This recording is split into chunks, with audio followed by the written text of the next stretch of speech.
Assalamualaikum warahmatullahi wabarakatuh. Salam literasi. Halo sahabat Lokagana, be kind, be a friend, not a bully. Keep reduce, reuse, recycle is not just a cycle. It's vital to our survival. Smart is crucial, personality is more.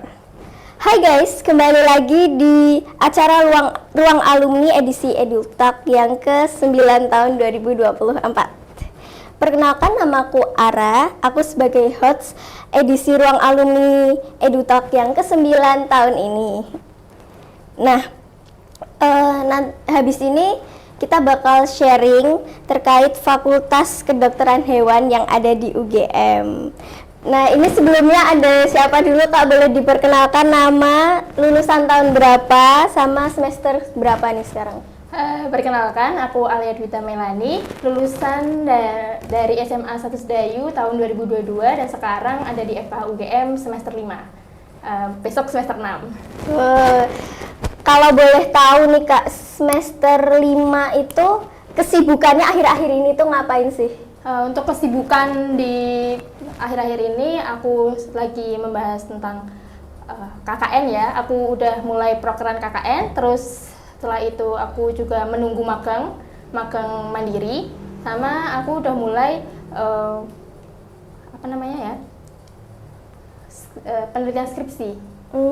Penelitian skripsi ya, udah mulai ini skripsi. Iya benar. Gimana nih rasanya balik lagi ke sekolah tercinta kita, sekolah Adiwiyata ini? Keren banget ya tahun ini. Aku baru tadi masuk kan, udah ada pintu kacanya juga. Iya, itu baru ya. Keren banget udah. Yeah. Tahun aku belum ada kayak gitu ya. Belum ada kan? Ini banyak banget yang baru-baru di sini soalnya. Keren. Nah, kalau boleh tahu dulu tuh kelas MIPA berapa nih Kak? Aku dulu MIPA 2. MIPA 2 tahun 2000. Lulusan 2022. Lulusan 22 ya. Kalau boleh tahu juga pelajaran favoritnya Mbaknya ini apa ya? Pelajaran favorit aku dulu itu di kimia. Karena Kimia. Iya benar. Gurunya siapa dulu? Bu Sugiatmi. Bu Sugiatmi. Iya. Karena ketika Bu Sugiatmi menjelaskan itu tuh kayak menurut aku ya, itu yang paling nyantol dibanding mata pelajaran yang lain. Iya, benar banget. Temen-temenku juga bilang kayak gitu sih. Terus habis itu ada nggak sih pengalaman menarik waktu di sekolah? Sebelumnya ikut kayak organisasi atau apa gitu nggak Kak? Dulu aku ikut organisasi Rohis yang di SMA 1 Sedayu. Aku masuk. Aku juga Rohis. Aku di divisi Humas dan Multimedia. Kamu siapa? Aku divisi kewirausahaan sih. Kan nambah divisi atau dari dulu udah ada fakultasan ya? Nggak tahu ya. Kayaknya tahun kemarin udah ada sih tapi. Terus apa lagi tuh Kak? Dulu aku juga pernah ikut OSN 2 kali, kelas 10 sama kelas 11. Kelas 10 itu aku OSN kebumian, sedangkan kalau kelas 11 itu aku ikut OSN kimia. Dulu pernah ini nggak, kan ikut Rohis nih, ada nggak sih manfaat yang bisa diambil pas waktu kuliah dari ikut Rohis itu di SMA? Ini sih lebih ke divisinya, kan aku ikut di divisi Humas dan Multimedia, dimana dulu itu tuh ketika COVID ada yang namanya streaming di akun YouTube-nya Rohis gitu kan. Yeah. Nah, aku first time belajar streaming itu dari SMA. Yeah. Ternyata itu kepake lagi di divisi IT ketika aku masuk di kepanitiaan ketika aku kuliah gitu. Kepanitiaan di kuliah? Iya, benar. Ikut organisasi apa kalau di kuliah sekarang Kak? Kalau di kuliah sebenarnya bukan organisasi tapi lebih ke UKM gitu ya. Kelompok studi gitu. UKM. Iya, benar. Oke. Itu tuh ngapain aja sih Kak kalau di kuliahan UKM-nya itu? Kalau di UKM itu tergantung UKM yang kita ikutin ya, karena aku ikutnya di kelompok studi satwa liar. Jadi situ kita belajar tentang gimana sih caranya konservasi dari satwa liar, terus apa aja sih satwa liar yang ada di Indonesia yang harusnya kita lindungi gitu. Nah, terus ini kan dulu kan Kak Alia ya, FKH UGM itu lewat jalur SNBP, SNBT atau mandiri nih? Dari jalur SNBT. SNBT itu berarti UTBK ya dulu? Iya. Oh ya. Terus gimana sih perasaan pas waktu bisa pas kecantol di FKH UGM? Iya. Itu sebenarnya awalnya nggak percaya ya, karena kayak itu benar-benar kayak dreams come true banget. Jadi aku seminggu itu tuh benar-benar cuman buka apa sih hasil pengumumannya itu loh, karena takutnya apa error ya, apa aku salah ya gitu. Jadi kayak benar-benar Tidak terduga ya, banget. tidak terduga banget itu. Terus prodi apa aja sih dulu yang dipilih, prodi 1, prodi 2-nya itu? Kalau di SNBT, di UTBK-nya aku pilihan pertama di FKH UGM, pilihan kedua di Fakultas Peternakan UGM. Oh, itu alasannya kenapa pilih peternakan UGM sama FKH UGM? Kalau FKH itu sebenarnya udah dari awal kepengen FKH ya, terus juga ibu itu pengennya anaknya ada yang jadi dokter gitu kan. Nah kalau yang peternakan itu sebenarnya cuman karena masih ada di satu bidang yang sama FKH kan, masih membahas tentang hewan, masih membahas tentang ternak gitu. Kenapa pilih FKH UGM? Kenapa nggak yang FKH lain yang di luar kota kayak gitu? Yang pertama pastinya karena UGM itu kan termasuk universitas bagus ya. Yeah. Kalau orang-orang bilangnya top 3 gitu kan. Terus dia juga ada di Jogja, masih satu domisili sama aku. Nah, aku sebenarnya nggak boleh keluar domisili atau merantau sama orang tua. Jadi pilihan aku cuman di universitas-universitas yang ada di Jogja aja. Nah, yang ada FK-nya kan cuma UGM aja nih, nggak ada swasta, nggak ada, terus universitas negeri yang lain juga nggak ada gitu. Makanya aku milih FK UGM. Oh iya.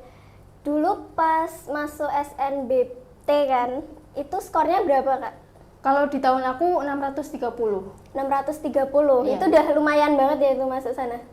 Sebenarnya itu termasuk rendah ya kalau pas tahun aku gitu. Apalagi kalau tahun sekarang, yang tahun 2024 sekarang kan lebih tinggi lagi ya nilainya. Nah, buat masuk ke FKH UGM dulu, itu apa aja sih persiapan yang harus dipersiapkan untuk bisa lolos ke FKH UGM? Yang pertama pastinya belajar dan berdoa itu ya. Kalau pesan dari aku lebih baik minta restu juga kepada orang tua, karena menurutku doa orang tua itu doa yang paling manjur gitu ya, dibanding doa kita sendiri gitu. Terus mungkin lebih ke mantapkan pilihan aja, kita lebih pelajari lagi apa aja sih yang ada di prodi pilihan kita gitu loh. Jangan cuman kayak pengen ikut-ikutan temen gitu ya. Jadi lebih kayak dipelajari, dimantepin lagi ya benar, gitu. dimantepin lagi gitu loh. Prodi itu tuh bahas apa sih, terus masa depannya jadi apa, terus peluang kerjanya gimana gitu. Nah tadi tuh sebelumnya kan Kak Alia bilang ikut SNBT buat lolos ke FKH UGM ini. Iya, benar. Nah sebelumnya Kak Alia ini ikut eligible itu enggak ya?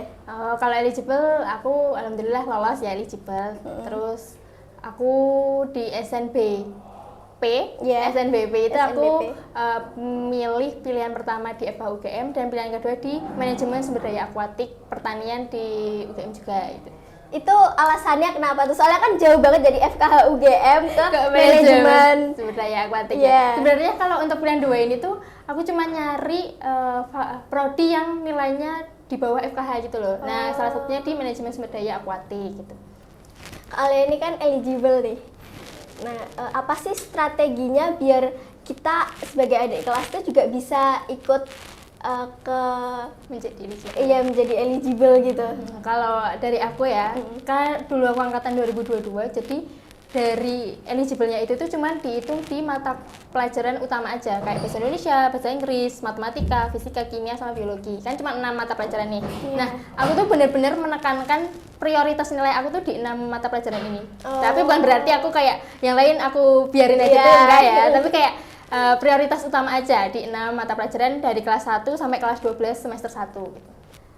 Kalau pas kan udah di SNBP ya tadi itu udah kayak ketolak gitu, itu mulai belajarnya dari mana buat SNBT selanjutnya ini? Sebenarnya aku dari awal itu udah nerapin prinsip kalau mau kuliah ya lewat SNPT gitu. Jadi aku enggak berharap di SNBP sama sekali. Bahkan masuk eligible aja sebenarnya aku tuh enggak berharap gitu kan. Nah, jadi dari kelas 11 aku udah mulai belajar tentang SNBT, tahu gitu loh subtesnya apa aja, terus nambah belajar juga lewat les online kayak Pamify, Ruang Guru, dan Zenius. Terus di semua sosmedku juga tuh aku kayak punya akun study tweet sendiri. Ya, jadi untuk belajar bareng-bareng sama teman-teman onlineku yang lain gitu. Aku mau nanya nih Kak, apa sih yang menarik di FKH UGM ini kalau boleh tahu? Sebenarnya yang menarik ya, yang paling menarik menurut aku itu hewannya sih. Kan di sana kan ada beberapa hewan ya yang digunakan untuk praktikum juga. Itu kan ada kuda, sapi. Ada kuda. Ada kuda, sapi, terus ada juga domba, kambing, burung, terus ada monyet ekor panjang juga. Jadi menurut aku itu udah lumayan lengkap dan menarik aja sih. Kalau di FKH sana tuh apa sih bedanya dari di SMA dulu? Mungkin dari pelajarannya, lingkungannya, atau yang lainnya gitu? Kayaknya secara umum mesti udah pada tahu ya bedanya dari dosen dan juga guru. Dimana kalau dosen itu kan kayak nilai ya udah ditanggung sama mahasiswa sendiri-sendiri. Sedangkan kalau guru kan guru masih ngejar-ngejar murid gitu ya untuk menaikkan nilai dan lain sebagainya. Jadi mungkin kalau perbedaan dari kuliah sama SMA itu kita harus lebih bertanggung jawab aja sih. Lebih bertanggung jawab atas diri sendiri ketika kita kuliah dibanding ketika kita SMA gitu. Berarti kayak dosennya tuh kalau misalnya nggak ngumpul tugas gitu, ya udah dosennya nggak akan peduli gitu, benar. Oh gitu ya. Terus mata kuliah apa aja sih yang ada di FKH UGM nih? Wah, kalau sejauh ini ya yang aku pelajarin itu sebenarnya ada banyak banget. Nah ya, tapi aku jelasin aja yang penting-penting aja ya. Yang pertama itu ada anatomi. Dimana kalau anatomi itu nanti kita dibagi jadi dua, ada yang makroanatomi sama mikroanatomi. Kalau makroanatomi kan kita ngelihat struktur tubuh itu yang bisa kita lihat pakai mata. Kalau mikroanatomi itu yang kita nggak bisa lihat dengan mata telanjang gitu loh. Jadi perlu mikroskop gitu loh. Kita lihat struktur tubuh pakai mikroskop. Terus yang kedua itu nanti ada biokimia. Ya itu kayak gabungan biologi dan kimia aja sebenarnya. Berarti kayak H2O gitu-gitu ya? Iya benar. Kita tuh pelajari gimana sih kok makanan itu bisa jadi energi di tubuh kita gitu loh. Terus yang selanjutnya itu ada ilmu peternakan. Menurut aku ini sama lah kayak mata kuliah peternakan biasa gitu. Jadi kita tahu cara beternak, kita tahu pakannya, kita tahu kandangnya yang benar itu gimana gitu. Terus merawat kandang gitu nggak sih, Kak? Iya benar. Kita ya seperti peternak aja sih gitu. Terus habis itu kita ada juga fisiologi. Tadi itu untuk mekanisme kerja dari tubuh dari hewannya sendiri. Nah, kalau fisiologi itu kita bakal memahami fungsi tiap organ dan apa kaitan antar organ gitu. Jadi bisa membentuk satu individu yang seperti kita gitu ya. Terus selanjutnya itu ada reproduksi, yaitu bahas kerja dari sistem reproduksinya hewan. Kan tiap hewan kan beda-beda nih sistem reproduksinya. Kita belajar semua hewan yang domestik gitu. Terus selanjutnya itu ada patologi, ini tuh bahas tentang penyakit. Kita juga lihat apa sih penyebab penyakitnya, mekanisme perkembangan dari penyakit tersebut. Terus kita juga lihat perubahan struktur sama fisiologis dari penyakit tersebut dan apa efek penyakit itu ke individu yang diserang gitu loh.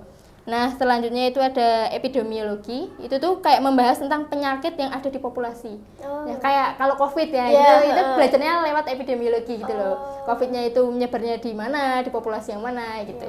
Terus habis itu ada parasitologi, kita bahas tentang ektoparasit atau endoparasit. Kalau ektoparasit kan berarti parasit yang di luar tubuh, yang kayak kutu gitu, kayak caplak dan sebagainya. Kalau endoparasit kita bahas yang parasit di dalam tubuh gitu loh, ada cacing dan sebagainya gitu.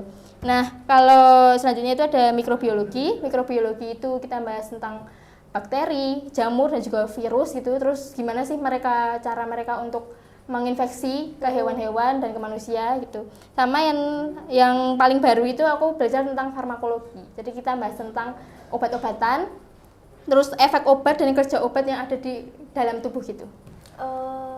Berarti itu tuh juga nggak cuman mempelajari hewan juga ya, Kak? Ya, kita juga mempelajari manusia di FKH UGM. Iya benar. Kan prinsip dari FKH itu kan sebenarnya manusia mriga satwa swaka. Nah, itu tuh kita berarti ikut berpartisipasi di kesejahteraan manusia melalui kesehatan hewan gitu. Berarti kalau di SMA itu mata pelajaran yang harus dipelajarin buat ke FKH UGM itu biologi sama kimia ya? Ya benar banget.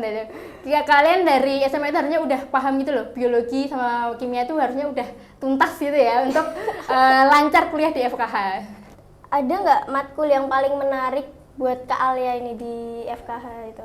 Mungkin matkul yang paling menarik itu menurut aku fisiologi veteriner. Dimana kalau fisiologi veteriner itu kan berarti kita membahas tentang apa aja sih kerja dari fisiologi yang ada di dalam tubuh hewan gitu kan. Dimana tubuh hewan, tiap hewan kan pasti beda-beda fisiologinya. Terus menurut aku itu menarik karena kalau kita membahas fisiologi tentang pencernaan gitu ya, kita tuh nggak bisa cuma bahas pencernaan aja. Pasti kita bakal kayak menggabungkan sama organ-organ yang lain gitu. Jadi menurut aku itu lebih kompleks dan lebih bisa dinalar gitu ya.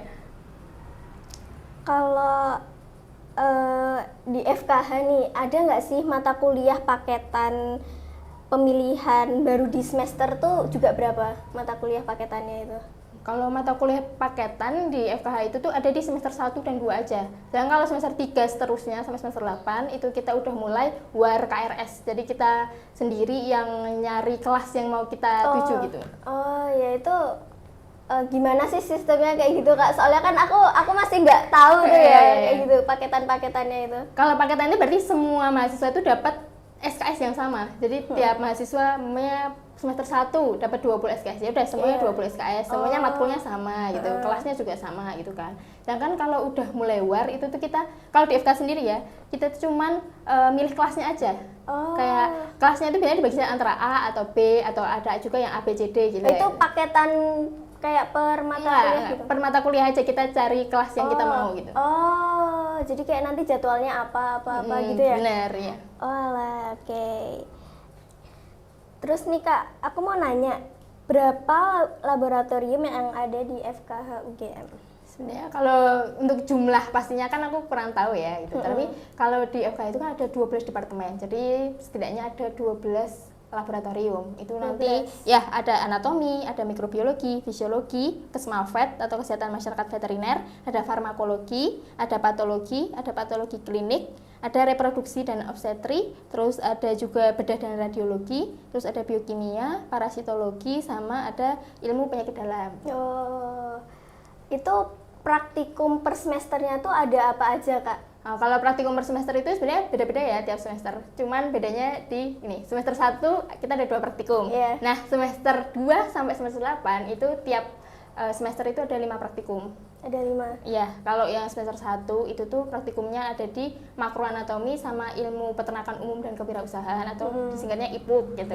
Cuman 2. Terus kalau semester 2 itu tuh nanti ada 5, ada makroanatomi, mikroanatomi, ada fisiologi veteriner yang pertama, terus ada juga biokimia, sama ada parasitologi dasar veteriner.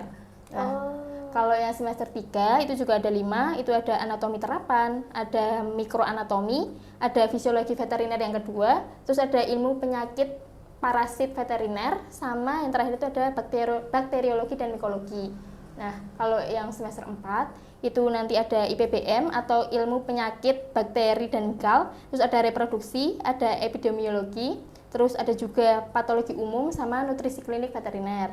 Nah, kalau yang semester 5, semesterku yang terakhir ini, itu ada virologi, itu bahas tentang virus, terus ada patologi sistemik, terus ada farmakoterapi, terus ada juga patologi klinik sama ada nekropsi. Berarti per semester itu ada 5 praktikum ya? Ya, selain semester 1. Nah, kalau pas praktik tuh emang ngapain aja sih Kak? Ya pastinya kita cuman melakukan percobaan yang udah dijelaskan sama dosen sebelumnya ya. Dosen ketika kita mata kuliah gitu loh. Nah, itu kita melakukan percobaan yang udah dijelaskan gitu. Oh, itu ada ini nggak sih Kak, yang kayak membelah kata gitu nggak sih Kak? Ada. Di fisiologi ada ya? Oh, ada? Ada.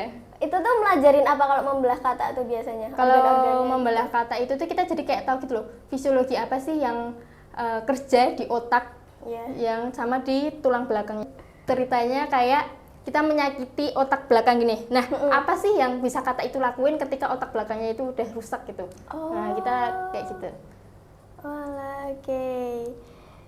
Terus gimana sih suasananya waktu praktikum di sana ini? Sebenarnya kalau semester 1, 2, 3 itu masih tegang banget ya praktikumnya. Karena asisten laboratoriumnya itu juga tegas. Jadi kita ya mau nggak mau juga ikut ikut tegang gitu loh. Benar. Tapi kalau ketika udah tambah semester itu menurut aku udah semakin lebih fleksibel aja sih. Itu pas-pasnya emang dapet asisten dosennya yang kayak gitu ya mungkin nggak? Enggak, emang aturan dari laboratoriumnya kayak gitu. Oh, iya. Terus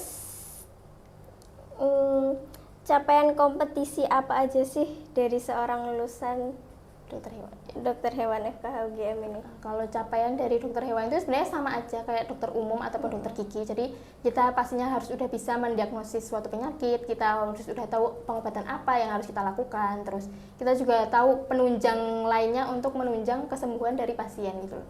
Jadi kita udah bisa bertanggung jawab atas kesembuhan dari pasien. Oh, iya. Terus proyeksi lulusan FKH ini bisa berkarir di mana sih, Kak? Kalau lulusan FKH itu sebenarnya ada yang namanya 33 ranah profesi dokter hewan. Itu udah resmikan sama organisasi kedokteran hewan yang internasional. Nah, tapi kalau yang di Indonesia yang aku tahu ya, itu pertama kita pasti bisa jadi pengajar, jadi dosen kan. Nah, tapi kalau dosen dari lulusan dokter hewan itu setahuku nggak cuma di FKH aja, ada juga dosen yang di Fakultas Farmasi. Terus selanjutnya itu bisa jadi laboran, bisa contohnya itu kayak di BPVet itu kan. Terus jadi praktisi kayak di klinik, di RSH juga kayak gitu. Terus ada juga jadi peternak juga bisa. Terus ya masih banyak lagi, mungkin bisa di search masing-masing ya, 33 ranah kedokteran hewan. Ya itu. Terus aku mau nanya sih Kak, kan saudaraku tuh pengen banget ada yang ke FKH UGM ini toh. Dia tuh nanya kalau misal selain meriksa-meriksa hewan itu, apa sih yang bakal dilakuin lulusan FKH UGM ini? Nah, kalau lulusan FKH itu kan, tadi kan aku menyebutkan ada yang kerja di laboran gitu kan. Nah, kerja di laboran ini tuh kayak, contohnya, simpelnya itu kayak kita bikin vaksin. Terus kita tuh juga mencari gitu loh, apa sih penyakit yang ada di suatu hewan itu. Jadi, kita kayak, apa ya namanya ya? Nyari. Kalau laboran itu. Jadi kayak, kita melakukan berbagai macam tes yang nanti itu biar kita tuh tahu, oh ini loh penyebabnya dari suatu penyakit itu gitu. Karena kalau penyakit itu kan banyak banget ya. Terus kadang-kadang penyakit satu dengan yang lain itu tuh sama atau persis gitu loh untuk ciri-cirinya. Nah laboran ini fungsinya nanti itu bakal lebih tahu lagi nih, lebih memastikan sebenarnya penyakit apa yang menyebabkan hewan ini tuh sakit itu. Oh, terus nanti kayak dibuatin vaksinnya gitu ya? Iya bener gitu. Oke. Lanjut ya, ini buat UKT tahun Kak Alia nih berapa sih? Kalau UKT tahun aku itu kan masih 2022 itu masih banyak banget golongannya. Ada 8 golongan dari 0 rupiah sampai 25 juta gitu kan. Nah, jadi tapi karena banyaknya golongan itu jadi kita nggak langsung tiba-tiba dapat UKT tertinggi gitu. Nah, kalau aku dulu dapat UKT-nya 5 juta, sedangkan teman-teman aku yang lain bisa ada yang 10, ada yang 12 juga, ada yang 4 juta juga gitu. Terus kalau yang tahun sekarang, tahun 2024, setahu aku itu tuh dibaginya jadi 5 golongan. Ada yang UKT subsidinya sampai 75%, 100%, 25, 50 gitu kan. Sama ada yang tidak bersubsidi sama sekali. Gitu. Oh, berarti kayak tiap tahun tuh beda-beda gitu ya Kak? Ya, tergantung UGM-nya ya. Gitu. Terus apa sih yang perlu disiapin selain buat pengeluarannya ya? Selain itu tuh apalagi yang perlu disiapin Kak? Sebenarnya kalau di FKH sendiri itu tuh nggak yang terlalu kalau kita praktikum pun kita nggak bayar lagi gitu loh. Jadi sebenarnya yang perlu disiapin mungkin alat penunjang aja kayak stetoskop atau alat-alat penunjang aja. Itu mandiri alat-alatnya? Ya mandiri, kita beli sendiri. Stetoskop kan kita beli sendiri gitu kan. Tapi biasanya kalau stetoskop itu tuh kita pakainya di semester 6. Jadi semester awal tuh masih nggak perlu beli apa-apa gitu. Sama mungkin disiapkan untuk UKM gitu. Kalau UKM kan biasanya ada kasnya, terus ada juga pembayaran UKM. Kalau di FKH itu ada pembayaran UKM senilai 600.000 per mahasiswa. Tapi itu biasanya juga untuk menunjang UKM-nya gitu loh. Oh, iya. Nah terus aku mau nanya, di sana tuh ada beasiswa gitu nggak sih Kak? Oh, kalau di UGM sendiri ya, UGM sendiri itu sebenarnya banyak banget beasiswa yang ada gitu loh. Nah, aku ini salah satu contohnya, aku dapat beasiswa KIP. Nah, KIP itu berarti kan aku UKT aku digratiskan dan aku dapat uang saku gitu kan. Nah, terus ada juga beasiswa yang di sana itu contohnya tuh kayak beasiswa dari Kagama atau dari alumni UGM-nya. Terus ada juga beasiswa bakti BCA atau dari bank yang lain. Terus ada juga Tanoto. Terus kalau dari FKH sendiri itu kadang ada juga dari PT-PT gitu. Oh iya. Nanti biasanya kalau udah lulus disuruh kerja di situ. Nah, jadi dapat beasiswa sama dapat pekerjaan. Kalau beasiswa gitu tuh gimana sih nyarinya, Kak? Nah, kalau di UGM sendiri itu banyak banget ya akun-akun Instagram yang nantinya itu bakal share tentang beasiswa-beasiswa di UGM. Terus Lewat sosmed gitu ya? ya? Lewat sosmed. Terus ada juga yang dari kemahasiswaan itu tuh nanti biasanya share ke mahasiswa gitu loh. Ada beasiswa ini gitu. Sama kalau di FKH itu kita bisa lihat di Instagram BEM FKH UGM. Nah, sama yang terakhir itu kita lihat di aplikasi Si Master UGM. Itu nanti bakal ada tulisan beasiswa gitu kan. Nanti kita bisa lihat ada beasiswa apa sih yang available di UGM itu. Nah, apakah kita bisa apply beasiswa itu gitu. Kayak ada persyaratannya juga. Ya, kan, ada Kak? persyaratan gitu. Persyaratan ini biasanya cuma angkatan sama apa namanya prodi. Apakah prodi kita tuh ada di situ, angkatan kita ada di situ gitu. Selain itu ada lagi nggak sih, Kak, syarat Untuk dapat beasiswa ya. Iya. Biasanya ada juga minimal dari IPK juga. Kebanyakan tuh IPK-nya harus di atas 3 gitu loh. Kalau KIP sendiri itu biasanya IPK harus di atas 2,75. Oh, berarti emang harus belajar-belajar juga Iya, di awal. benar. Nah, ini pertanyaan terakhir nih, Kak. Nah, apa sih pesan Kak Alia buat adik-adik kelas yang nonton ini? Mungkin untuk teman-teman yang emang tertarik buat ke FKH gitu ya, yang pertama pastinya harus jaga nilai, apalagi nilai di kimia sama biologi. Ya, kalau kalian pengen masuk lewat jalur rapot atau SNBP gitu ya, coba diperhatiin dulu nilainya, stabil nilainya atau enggak. Terus penghargaan-penghargaan sertifikat itu juga penting. Terus habis itu mungkin udah harus dibiasain buat enggak nyontek ya, karena kalau di FK sendiri itu tuh mencontek itu tuh merupakan hal yang tabu menurut aku ya. Tuh. Malu-malu kalau di FK nyontek itu ya. Mungkin itu aja sih. Terima kasih ya Kak Alia udah hadir di EduTalk yang ke-9 ini, EduTalk alumni. Semoga sukses di Amin. perkuliahan, Amin, ya Allah. karirnya besok kedepannya juga lebih sukses lagi. Amin. Terima kasih ya Ara. Iya, sama-sama. Nah, aku juga minta maaf nih kalau ada kekurangan atau kesalahan di selama acara dari awal sampai akhir. Mungkin ada salah kata juga. Nah, sampai jumpa di acara Ruang Alumni edisi EduTalk berikutnya hanya di channel YouTube Lokagana TV SMA Negeri 1 Sedayu. Jangan lupa juga dengerin Spotify Lokagana Radio dan Lokagana Radio Streaming SMA Negeri 1 Sedayu. See you. Wassalamualaikum warahmatullahi wabarakatuh.